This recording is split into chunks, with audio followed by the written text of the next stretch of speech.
창세기 21장에 보면 아브라함에게 손님이 찾아와요.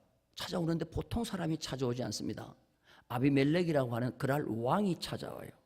그리고 그 왕 밑에 군대 장관 비골이 찾아와요. 자, 왜 찾아오느냐 하면 우리 성경 한번 보겠습니다. 창세기 21장 22절입니다. 다 같이 읽겠습니다. 그때에 아비멜렉과 그 군대 장관 비골이 아브라함에게 말하여 이르되 네가 무슨 일을 하든지, 이게 핵심이에요. 네가 무슨 일을 하든지 하나님이 너와 함께 계시도다. 나는 이 아브라함이 들었던 이 말, 저도 듣고 여러분도 다 듣기를 주님의 이름으로 축원합니다. 할렐루야. 세상에 출세하고 권력 있는 부모가 함께하는 것보다도 하나님이 함께하는 사람이 제일 강력한 사람일 줄로 믿습니다. 자, 언제 찾아왔느냐? 오늘 성경에 보니까 그때에, 그래서 그때에 아비멜렉과 군대장관 비골이 찾아왔다 그랬어요. 그럼 그때가 언제냐 하면은 앞에 무슨 일이 있고 난 뒤에 그때 찾아온 거예요. 그럼 그때가 언제냐 하면, 자, 우리 성경 한번 보십시다. 창세기 21장 8절이에요. 다 같이 읽겠습니다. 시작. 아이가 자라매 젖을 떼고 이삭이 젖을 떼는 날에 아브라함이 큰 잔치를 베풀었더라. 아브라함이 큰 잔치를 베풀었는데 거기에 지방 유지들, 나라 유지들 다 불렀어요. 아비멜렉이 아브라함을 찾아왔으면 아비멜렉도 초청했고 군대 장관도 초청했고, 하여튼 국가에 하여튼 이 유지들은 다 불렀을 거예요. 큰 잔치를 베풀었습니다.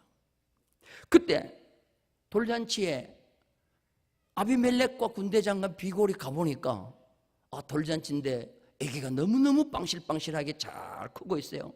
이삭의 뜻이 뭡니까? 웃음이잖아요. 웃음. 애가 웃으면서 있어. 그래서 아브라함에게 물었어요. 손주 되십니까? 물었더니 아브라함이 뭐라 그래요? 손주가 아니고 뭐라 그래요? 아들입니다. 이 이야기를 듣고 아비멜렉이 기절을 했을 것 같아요. 아브라함이 지금 나이가 100살이에요. 옆에 할머니가 한 분 계신데 90세요. 그런데 아니 아들을 낳았다고 돌잔치 한다고 안고 있는 걸 보고 아비멜렉과 그랄 비골이 아니 세상에 이런 일이 있을 수 있는가? 그래서 도대체 이게 웬일이요? 어떻게 이 연세에 아기를 낳았단 말이요? 하고 아비멜렉이 물었을 거 아니에요? 그러니까 아브라함이 뭐라고 얘기했겠어요? 하루는 점심때가 됐는데 배가 고프지만 지나가는 사람 내가 대접하고 싶어서 밥을 안 먹고 나무 그늘에서 지나가는 나그네를 기다리고 있었어. 멀리서 나그네 세 사람이 오길래 달려가서 제발 우리 집에 가서 식사 좀 하고 가라고 나그네 한 대법을 그대로 자기가 썼다는 거예요. 그러니까 바쁘다고 막 가는데 사정하고 자기 집에 강건해시오 모시고 가서 그들의 발을 씻겨주고 송아지를 잡고 그 다음에 치즈를 만들고 떡을 만들어서 우리 영감할머니 정성을 다해서 대접했지 뭡니까? 그런데 나그네인 줄 알고 대접했더니 나그네가 아니요, 하나님의 사자들이요. 그런데 그분들이 내 대접을 받고 나더니 똥단지같이 이런 소리를 하는 거요. 내년 이맘때가 되면 아들을 낳으리라 하는 거요. 그래서 내가 그냥 하도 기가 차서 뭐 했어요? 잘하시네. 옷 샀어요. 그랬더니 아이고 그 사자가 웃는다고 되게 뭐라 하대요. 근데 정말 그 웃을 일, 기가 찰 일이 나에게 진짜 일어나지 않았어. 89세 되는 내 부인 사라에게서 아기가 생기지 않았어. 100세 된 내가 그래서 이 아들을 아는 거요. 하나님이 나에게 아들을 주셔서. 여러분, 이 소문 듣고 아비멜렉이 어떤 생각을 했겠어요? 와, 이 세상에서 제일 겁나는 사람, 이 세상에서 제일 힘 있는 사람 하나님이구나. 하나님이 함께하는 사람은 100세가 됐는데도 애 안고 돌잔치를 하는구나. 할렐루야. 그러이 찾아와서 솔직히 말해서 조약을 맺자고 안 그렇게 했겠어요? 당신은 내가 보니까 세상에서 제일 무서운 사람이라 당신은 건드릴 수도 없다. 그러니 우리 조약을 맺자라고 왕이 찾아온 거예요. 군대 장관과 같이. 따라서 합시다. 두고 보자. 앞으로 나에게도 누가 찾아와요? 뭘 지금 왕이 어디 있어요? 대통령이 찾아와가지고 부탁한다고 할 정도로. 여러분 그렇게 되기를 주님의 이름으로 축원합니다. 내 대 안 되면 자식 대라도 그럴 의지가 없어요. 내가 보니까. 믿으시면 아멘. 내 자식 대가 안 되면 손주 대라도. 할렐루야. 이번에 아멘 하시면 꼭 그렇게 될 줄로 믿습니다. 두 번째 한 분들은 몰라 그거는. 그런데 이 아비멜렉이 찾아와가지고 뭐라고 하느냐? 당신과 나와 둘만 계약이 아니라는 거야. 조약을 맺는데 당신은 한 사람이지만 나는 나부터 시작해가지고 아들부터 시작하고 손자까지 3대에 걸쳐서 조약을 맺자는 거예요. 다시 말해서 당신 한 사람, 내 한 사람 1대1이 아니라 당신과 우리 모든 후손이 함께 조약을 맺자는 거예요. 자, 우리 성경 한번 봐요. 창세기 21장 23절을 봅니다. 다 같이 시작. 그런즉 너는 나와 내 아들과 내 손자에게 뭐 하지 말라? 거짓되이 행하지 아니하기를 이제 여기서 하나님을 가리켜 내게 맹세하라. 내가 내게 후대한 대로 너도 나와 내가 머무는 이 땅에서 행하여 보이라. 자, 여기 보세요. 두 가지가 계약 조건이에요. 조약 조건이야. 첫째는 뭐냐? 당신 우리한테 거짓말 하지 말라는 거예요. 당신 우리한테 뭐 하지 마라? 거짓말 하지 마라. 거짓되이 행하지 말라. 두 번째가 뭐냐면은 내게 후대해 달라는 거예요. 내게 후대해 달라. 나를 후하게 대해 달라는 거예요. 우리 손자까지, 우리 대대손손이. 자, 조약의 내용에 거짓되이 행하지 말아 달라는 말을 왜 넣을까요? 거짓되이. 아비멜렉이 아브라함을 찾아와가지고 당신 우리한테 거짓말 하지 말라. 그럼 앞에서 거짓말 한번 했던 사건이 있단 말이에요. 그 거짓말 한 걸로 말미암아 아비멜렉이 큰 위기를 당했던 점이 있어요. 자, 여러분, 거짓말 하면은 거짓말 한 사람이 나빠요? 아니면 거짓말로 당한 사람이 나빠요? 거짓말 한 사람이 나빠요? 아니면 거짓말해서 당한 사람이 나빠요? 한 사람이 나쁘죠.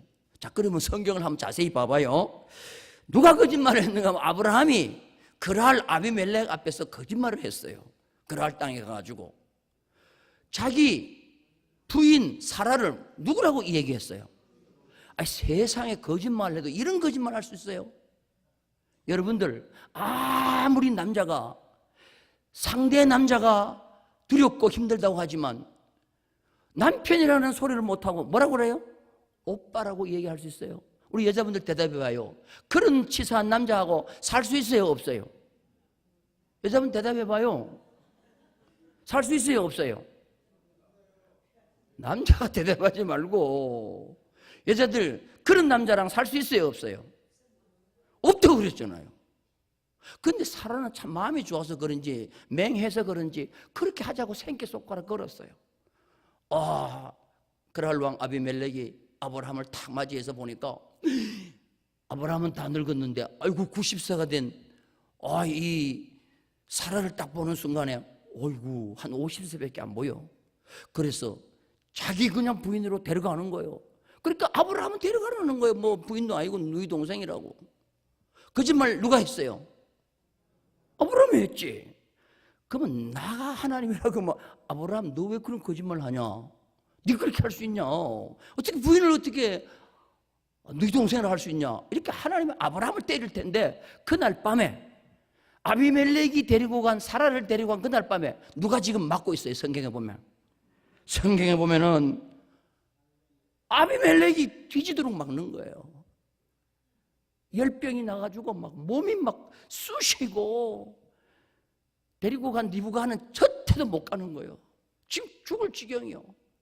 와, 그래서 이 아비멜렉이 도대체 무슨 일인가? 이제 내게 아내는 하나 데려왔는데 내 아내한테 가지도 못하고 지금 열병이 나가지고 그냥 몸이 펄펄 끓으니까 이게 도대체 무슨 일인가?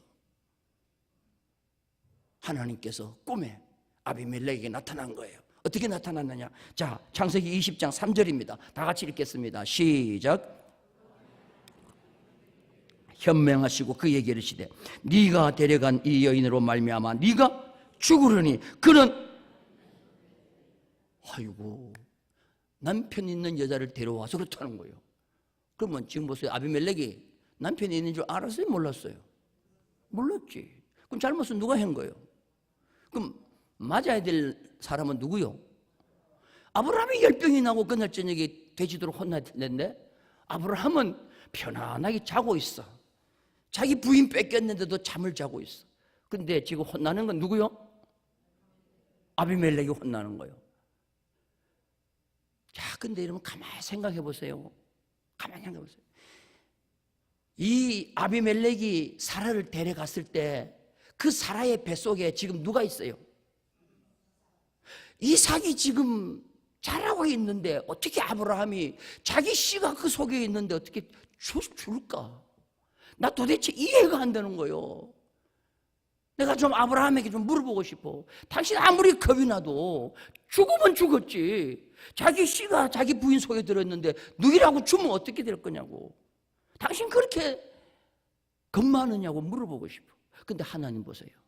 하나님이 거짓말한 사람은 가만 둬. 근데 당한 아비멜렉을 죽이는 거예요. 그러니까 아비멜렉은 누구 거짓말 때문에 혼났어요?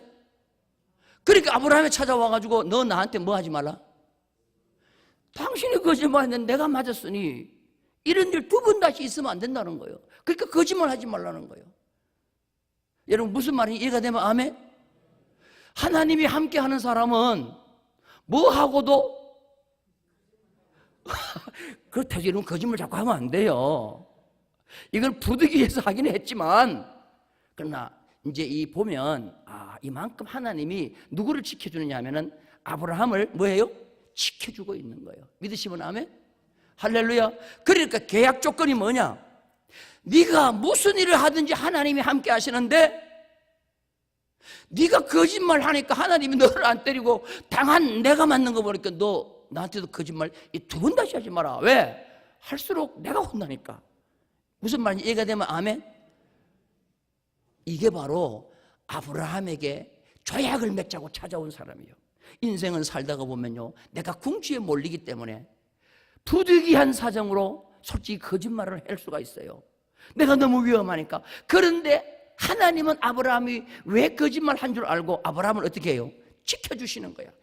사라를 지켜주시고 다시 돌려보내기 위해서 아비멜렉을 때리는 거예요. 여러분, 이 일은 하나님이 지금 아브라함과 함께하고 있다는 걸 누가 느끼느냐? 아비멜렉이 느끼는 거예요. 그러니까 저 아브라함은 상대를 하되 무조건 좋은 사이로 지내야지 저 아브라함과 관계가 틀어지면 안 된다는 거지. 그래서 와서 군대 장관하고 와서 조약을 맺자는 거예요. 두 번째 조약이 뭐냐면은 후대해달라는 거예요. 나를 후대해달라. 뭐 해달라고요? 후대해달라. 후대해달라는 이 말이 뭐냐면, 후대해달라는 말이 뭐냐면은 성경에 보면은 여러분 구약 성경에 은혜 있죠. 은혜. 헤세드예요. 헤세드. 이 헤세드라는 말이 구약의 제일 큰 은총, 은혜, 후대인데 네가 하나님 앞에 은총을 받은 사람이니까 그 은총을 아비멜렉이 나에게도 달라는 거예요. 나를 후회하게 해달라. 여러분 무슨 말씀 이해가 되면 아멘? 하나님이 함께하는 사람은 힘으로 대할 게 아니고 서로 좋은 관계를 유지하면서 하나님께 받은 그 은총을 우리에게도 나누어 달라. 이게 바로 아브라함을 찾아온 아비멜렉의 그 조건이에요. 믿으시면 아멘. 그래서 이 아비멜렉은 그날 밤에 이 사라를 데려오고 난 뒤에 그냥 막 죽을 지경이 된 거예요. 자, 그런데 그 이튿날 돌려보냈어. 사라를 돌려보냈는데도 이 아비멜렉의 병이 낫지 않는 거예요. 낫지 않아. 그래서 이 아비멜렉이 강강 앓고 있으니까 아브라함을 초청하라는 거야. 그는 선지자인데 그가 와서 기도를 해줘야 네가 낫는다는 거예요. 야, 이거 거짓말 한 사람이 와가지고 뭐까지 해줘요? 안수 기도까지 해줘야 낫는다는 거예요. 이게 도대체 어떻게 된 일이냐고. 자, 우리 성경 한번 봅니다. 자, 창세기 20장 7절이에요. 다 같이 시작. 이제 그 사람의 아내를 돌려보내라. 그는 선지자라. 그가 너를 위하여 기도하리니 네가 살려니와 네가 돌려보내지 아니하면 너와 내게 속한 자가 다 반드시 뭐요? 죽을 줄을 알지니라. 결국은 아브라함이 와가지고 뭐 했어요? 안수기도를 아비멜렉한테 해주니까 아이고 병이 낫고 가족들의 모든 병이 다 낫게 된 거예요. 그러면서 철저하게 느낀 게 뭐냐면 이 두 가지 사건을 통하여 아비멜렉이 느낀 게, 야, 100살 되는 사람이 애를 낳았어. 경수가 다 끊어지고 이건 기적 중의 기적이야. 근데 거짓말은 아브라함이 해가지고 아내 데려왔다가 당하기는 뭐요? 내가 당했어. 그러니 아이고 저 아브라함은 누구 함께하는 사람이요? 함께하는 사람이요. 당신 왜 그렇게 이상하게 선지자고 당신이 어떻게 이렇게 복을 받고 도대체 당신의 백에 누가 있냐 그러니까 내 뒤에는 하나님이 있다는 거예요. 하나님이 나를 지켜주고 있다는 거예요. 따라서 합시다. 나의 뒤에도 따라서 해요. 큰 소리로. 내 뒤에도 누가 지켜주고 있어요? 믿으시면 아멘. 할렐루야. 천만인이 나를 둘러진다 할지라도 하나님이 뒤에 함께하면 아브라함에게 일어났던 역사 나에게 똑같이 일어날 줄로 믿습니다. 그래서 갈라디아서의 주제가 뭐냐? 아브라함의 믿음을 가지고 있는 자는 지금도 아브라함이 받았던 복을 받는다는 거예요. 할렐루야. 나는 저도 마찬가지고 오늘 이 말씀을 듣는 여러분들 튼튼한 아브라함의 백그라운드가 되어주셨던 그 하나님이 우리도 함께 하기를 주님의 이름으로 축원합니다. 그래서 구약에 하나님이 함께하는 사람은 누구도 당할 수가 없어요. 믿으시면 아멘? 신약에도 마찬가지예요. 하나님의 영이 함께하는 사람은 누구도 당할 수가 없어요. 따라서 합시다. 나로 하나님의 영이 함께하게 하자. 자, 요한일서 5장 18절입니다. 다 같이 읽겠습니다. 시작. 하나님께로부터 난 자는 다 범죄하지 아니할 줄을 우리가 아노라.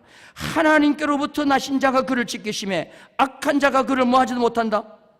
만지도 못한다. 악한 자가 그를 만지지도 못한다. 하나님이 아브라함에게 함께하니 아브라함의 부인 살짝 만졌다가 아비멜렉 아브라함이 와서 기도하기 전에는 병이 낫지 않는 거예요. 오늘 그 하나님이 구약에 함께하신 대표적인 인물이 아브라함이라는 거예요. 믿음의 신약의 후손들은 영적으로 다 아브라함의 후손인 줄로 믿습니다. 그래서 우리가 하나님을 믿을 때 여러분 아브라함 같은 믿음을 가지고 살아야 될 줄로 믿습니다. 믿으시면 아멘. 점심 먹을 때 자기 먹는 게 급한데 자기도 굶주린 배를 움켜잡고 하나님이 나그네를 대접하라고 했으니 오늘 또 내가 대접할 자를 먼저 찾는 거예요. 그 대접 한 끼 잘하고 100세의 아들 얻는 거 이거 할 만한 장사 아니에요? 할 만한 일 아니에요? 그런데 우리는 그렇게 살지 않는다는 거죠. 내 급하면 내일부터 먼저 한다는 거예요. 내 배고프면 내 배고픈 배부터 먼저 채운다는 거예요. 그렇게 하면 안 된다는 거예요. 구약이 왜 나그네 한 대법을 하나님 만들어 놨느냐? 그 나그네를 하나님처럼 대접하는 자가 하나님을 사랑하는 자라고 인정하기 위해서 그렇게 해놓은 거예요. 이해되면 아멘? 우리가 선교 말로 선교하는 게 아니라는 거죠. 이 선교를 왜 하겠냐? 하나님 온 우주 만물 창조하신 하나님 택한 백성 다 믿게 할 수 있어요. 근데 왜 우리로 선교하라고 합니까? 하나님 힘이 없어 그런 게 아니에요. 선교하는 자는 하나님을 사랑하는 증거가 있기 때문에 선교하라고 한 줄로 믿습니다. 믿으시면 아멘. 저는 그렇게 생각해요. 구약의 아브라함이 하나님이 함께한 사람이라면 신약에 그러면 예수님이 함께하는 사람은 아브라함 같이 되는데 신약에 예수님이 함께한다는 세상 끝날까지 너희와 함께한다는 사람이 누구예요? 예수 믿는 사람 전체예요? 그게 아니에요. 선교하는 자, 복음 전하는 자, 땅끝까지 이르러 주의 복음 전하는 자에게 내가 항상 너희와 함께 하겠다 했단 말이에요. 선교하는 자, 복음 전하는 자, 전도자 분명히 살아계신 하나님이 주님이 함께 하실 줄로 믿습니다. 할렐루야. 신앙생활에 가장 힘든 게 뭐예요? 신앙생활에 가장 힘든 게 뭐예요? 기도? 예배? 교제, 전도, 이 네 가지 가운데 뭐가 제일 힘들어요? 전도가 제일 힘들어요. 전도는 마귀에게 사로잡혀 있는 자를 마귀에게서 떼가지고 예수에게 접붙이는 거기 때문에 이게 얼마나 힘든지 몰라요. 기도 내가 나와서 하면 되는 거예요. 예배 내가 나와서 하면 되는 거예요. 교제 그냥 내가 친한 사람들끼리 만나가지고 밥 사 먹으면 되는 거예요. 그런데 전도 힘든 거예요. 영적 싸움이기 때문에 제일 힘든 거예요. 그림 하나 보여드릴게요. 내비게이터 출판에서 나온 수레바퀴라는 그림이에요. 저 수레바퀴가 있는데 중심축이 예수 그리스도예요. 예수 그리스도인의 삶의 대표적인 네 가지예요. 기도, 교제, 말씀, 증거가 전도입니다. 저 축이 똑같이 균형을 이루어야 수레가 잘 돌아가요. 그런데 저 공부를 해보면은 기도, 교제, 말씀은 다 축이 길어 잘하기 때문에. 그런데 축이 짧은 게 뭐냐? 전도요. 전도는 1년에 한 명도 못하기 때문에 아예 저는 축이 없어. 그러면 여러분들 저 그리스도 중심의 축이 증거 있는 쪽이 짧다 보니까 편심이 돼요. 편심이 되면 바퀴가 편심이 되면은 잘 굴러갈 수 있어요? 아니면은 막 덜커덩 해요? 내 말이 뭔 말인지 몰라요. 안 굴러갑니다. 안 굴러가. 이게 바로 뭐냐? 균형 잡힌 성도의 신앙생활에 전도를 많이 해야 된다는 소리예요. 오늘 저는 이 선교 헌신 예배를 맞이해서 그 다음에 또 다음 주일에 태신자, 불신자, 초청 전도 주일을 맞이해서 이 한 주간 남은 한 주간 하나님 앞에 기도하시고 꼭 내가 작정한 분들 모시고 오는 역사가 있기를 주님의 이름으로 축원합니다. 손들 준비하세요. 난 죽었다 깨라도 못 데려옵니다. 손 들어봐요. 아무도 안 계시지? 아무도 안 들었어요. 하여튼 다시 한번 듣게 해줄게요. 손 들어봐요. 아무도 안 계시지? 하여튼 다음 주일에 꼭 한번 모시기 바랍니다. 전도가 너무 쉬워요 하는 책을 쓴 부산 세계로교회 손연보 목사님의 책 제가 읽어봤어요. 읽어보니까 저 어촌 마을에 30명 되는 교회 부임을 갔습니다. 갔더니 전도회 하는데 참석해 달라 그래가지고 남전도회 하는 데 참석했답니다. 남전도에 참석했더니 남전도에 총무가 나와가지고 이제 사업을 발표하는데 우리 모든 회원들이 5,000원씩 회비를 내가지고 강아지 한 마리를 샀는데 그 강아지가 지금 24년 집에서 몇 개월째 잘 크고 있다고 발표를 하더랍니다. 그리고 이제 제법 살이 통통하게 쪄서 금년 복에는 잡아먹으면 충분하다고 보고를 하더랍니다. 모든 회원이 강아지가 잘 큰다는 소리를 듣고 박수를 치면서 좋아하더랍니다. 그래서 물었답니다. 전도사님이 이 강아지 잘 키워서 뭐 하려고 그러냐니까 이 강아지가 잘 커야 이번 여름 남전도회 부부 야외를 가가지고 개를 잡아먹고 교제하기 위해서 이 개가 잘 크고 있는 것에 박수한다. 그래서 그 전도사님은 그랬다는 거예요. 우리 교회 남전도회는 개판이네 그랬다. 몇 주 지나고 나니까 예전도회 원래를 한다 그래가지고 원래에 가니까 예전도회 총무가 나오더니 보고를 하는데 여러분 지난번에 낙동김을 팔았는데 아직 원금이 거치지 않아 힘들어하고 있으니 원금을 아직 못 대신 분들은 빨리 원금을 내야 합니다 하면서 원금 안 낸 회원의 이름을 부르더라는 거야.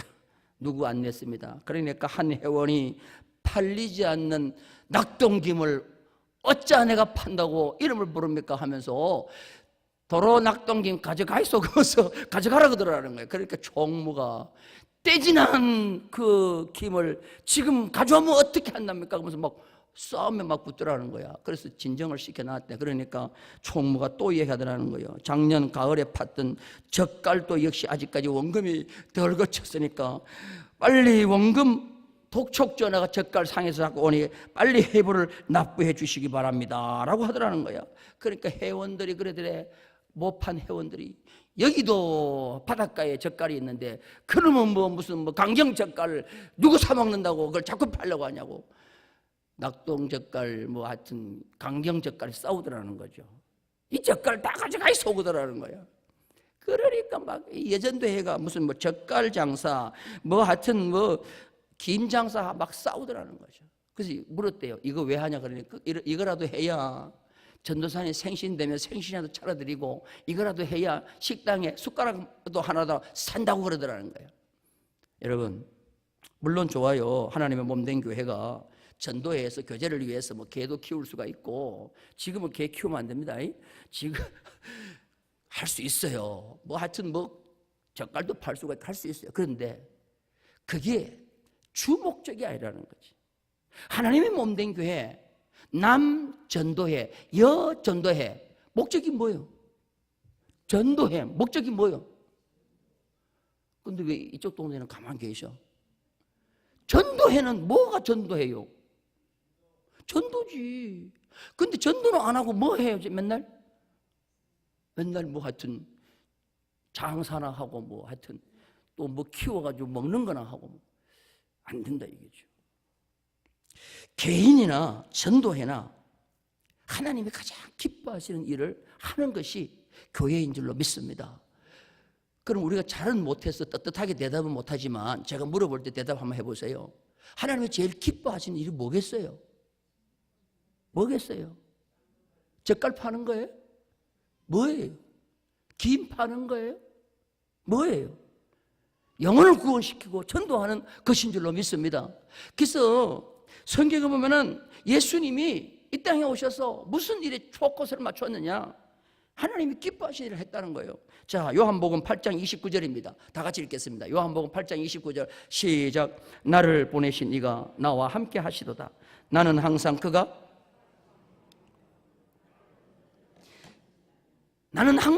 하나님이 기뻐하시는 일을 행함으로 나를 혼자 버려두지 아니했다. 항상 하나님이 나와 함께 했다는 거예요. 따라서 합시다. 내가 하나님의 일을 하면 하나님은 누구 일 해주셔? 알기는 잘하시네.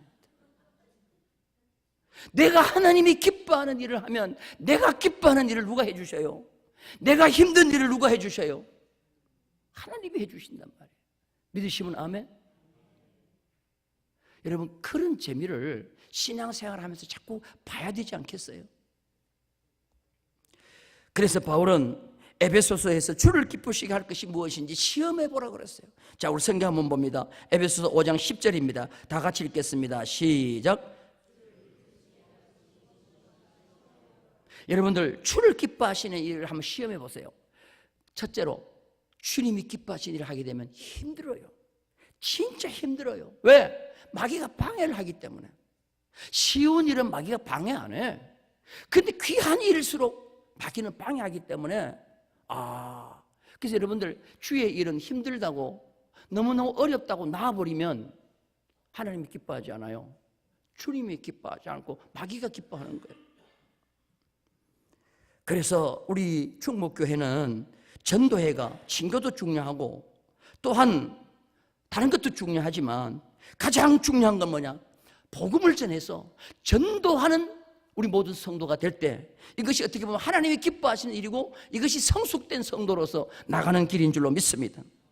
따라서 합시다. 복음은 폭탄이다. 믿으시면 아멘? 폭탄은 안전핀만 뽑아서 던지면 터지게 되어 있는 게 폭탄이에요. 그래서 복음은 그 자체의 능력이 있는 거예요. 전하는 자는 능력이 없어도 괜찮아요. 복음의 능력이 있기 때문에 우리는 그것을 나가서 던지기만 던지면 복음의 역사가 일어날 줄로 믿습니다. 그래서 교회는 하나님이 기뻐하는 이 복음을 위해서, 전도를 위해서 심려를 기울여야 돼요. 그래서 세계로 교회가 그때부터 헌금을 뭐를 위해서 많이 썼냐면 복음을 전하는 데 많이 썼다는 거예요. 복음 전하는 데. 그래서 불효한 이웃을 돕기 위해서 개한 수술비, 눈 개한 수술하는데 어려운 자들이 개한 수술하는데 개한 수술비를 대주고, 그 다음에 금강산 여행을, 북한에 있는 분들 금강산 여행을 보내주고 막 했더니 주위에 소문이 막 나기 시작하더니 기자들이 찾아오더라는 거예요. 기자들이 왜 이 농촌교회 작은 교회에서 어떻게 이런 일을 할 수 있느냐? 우리는 하나님 앞에 드려진 헌금으로 우리는 영혼을 구원하기 위해서, 사회를 위해서 씁니다. 그러니까 주위에 아름다운 선한 영향력을 끼치는 거예요. 할렐루야. 선한 영향력을 끼치자. 5번 보세요. 5번. 나눔과 섬김이 뭐요? 선한 영향력. 선한 영향력 안 끼치는데 전도 택도 없습니다. 안 됩니다. 그거는. 우리가 하나님 앞에 헌금을 드립니다. 많이 드리는 것도 중요하지만요, 더 중요한 것은 드려진 헌금을 어디다 쓰느냐가 중요한 거예요. 근데 하나님의 헌금은요, 1원이라도 헛되게 쓰면 안 되는 거예요. 가치 있게 써야 되고 하나님이 기뻐하시는 것에 써야 될 줄로 믿습니다. 그래서 그 교회는요, 헌금을 복음을 전하는 데 쓰면서 회식비에는 절대로 안 썼다는 거예요. 회식이 필요하면 각자 부담을 해가지고 회식을 하고 그냥 복음 전하는 데 썼는데, 지금 세계로교회가 한국에서 전도 제일 잘하는 교회가 됐잖아요. 믿으시면 아멘. 그래서 가급적이면 재정을 아끼려고 발품, 손품을 많이 팔았다는 거예요. 주중에 어떻게 해서라도 좀 싼 거 구입해가지고 식사 요리하고 발품, 손품을 팔았다는 거예요. 가격이 쌀 때 사다가 잘 냉동했다가 또 그걸 가지고 식사하고. 주님은 세상 끝날까지 어떤 교회와 함께 하느냐? 하나님이 기뻐하시는 복음 전하는 일에 동참하는 교회를 가장 기뻐하실 줄로 믿습니다. 우리 충북교회가 그런 교회가 되셔서 우리 모든 성도들과 또한 우리 교회에 늘 항상 주님이 함께하는 그런 역사가 있기를 주님의 이름으로 축원합니다.